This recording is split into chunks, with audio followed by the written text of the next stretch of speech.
Hindi, iba naman yun eh. Akala ko may ako. Yung, Okay, magaling na pala eh. yung nakaraang day, nagpapumalik ko kayo. Ito yun, tapos ano. Ngayon, may sumakit dyan. Anong ginawa mo? Hindi, yan, ito yung basketball lang, ito eh. Sa basketball? Eh, pangkaraniwan na. Ako, binasketball ako ni Atan eh. Nakita ko. Talaga sumakit din yung ribs ko. Eh, yung palya-palyahan yan. Ay, ito ba sumuot ko yun? Ay, May short ka? Short. Short. Mahigpit yung ano mo eh. pwede mo. Palit ka ng short idol, sayang. Eh, hindi kasi pwedeng. Ano, may short ako doon. Yan, masakit. Oo, boss, marami boss eh. Mabuti, pinaayos mo na, no? Hindi pa purusin. Kasi sa susunod na mga linggo o buwan yan, baka hindi na mataas yan. Kaya Ngayon, kasi, yan o. ay, masakit. Oh. Sibayan ako ng bay, boss eh. Ha? Sibayan ako ng bay. Uso na ngayon yun. Wala na rin dapat ikapagtaka pag may mga bay sa court. Uso na yung larong ngayon din sa Maynila.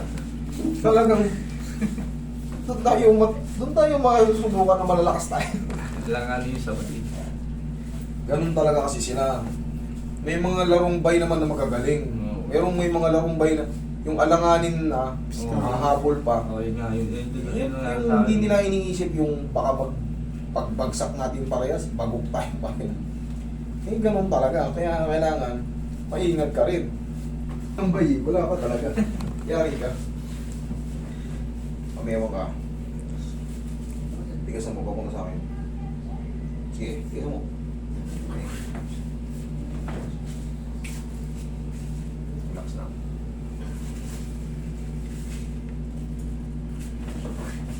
Kami natin kabila.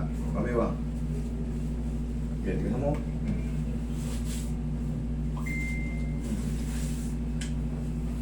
Dapa.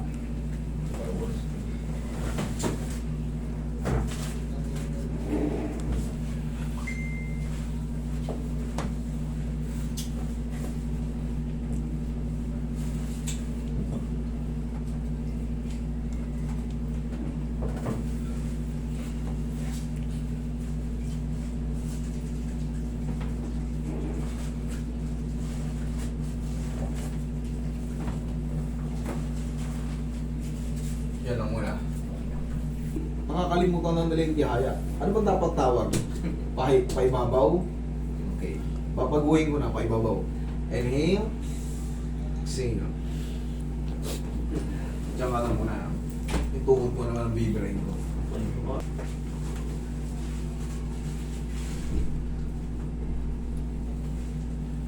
Sa mga may problema sa tuhod, huwag kayong magbiyahe kayo.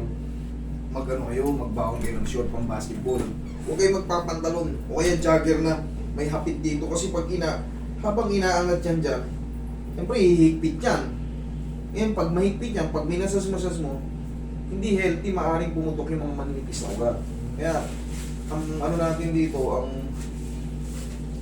kasuotan natin pag magpapahilot kayo, lalo sa tuhod at balakang, sa babae, huwag kayong mag-leggings na hapit. Mag-short kayo, tapos cycling panloob, o kaya yung square pants na tinatawag. Mas maganda yun. Para kung malayo kayo, nakaano pa rin kayo, mahaba yung suot nyo. Para hindi kayo naka-short, para hindi kayo naiilang sa biyahe. Lalo kung wala kayong dalang sasakyan.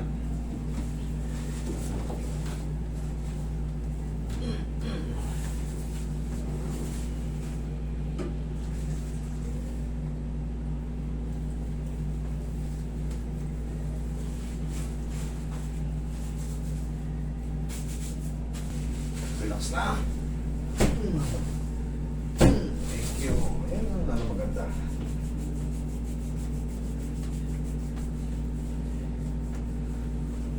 Sige po ka.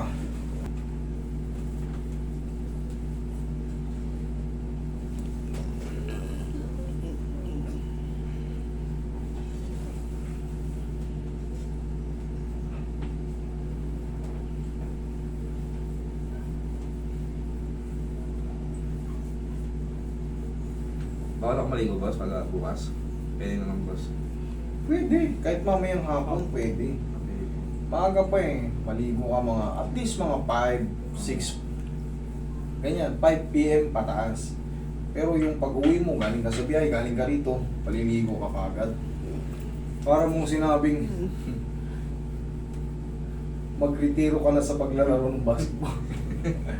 Hindi, joke lang. Hindi naman, siyempre may mga muscle pain reaction yan. Tapos, siyempre nag-traction tayo, sasakit siyang ano mo pag binasa mo ng, lalo kung malamig yung paligo.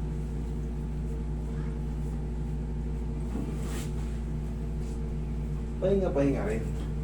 Hayaan mo lang muna mag-subside yung adjustment. Pero kung bukas ka na maliligo, much better. Bukas na maliligo. Kung hindi naman nakakamatay ang pagligo eh. Mas healthy pa nga yung bihira maligo. Kaysa yung ligo ng ligo, may nararamdaman na sinisiko na, inuubo na. Eh ayaw niya nang hindi naliligo. Lalong humihina. Hina.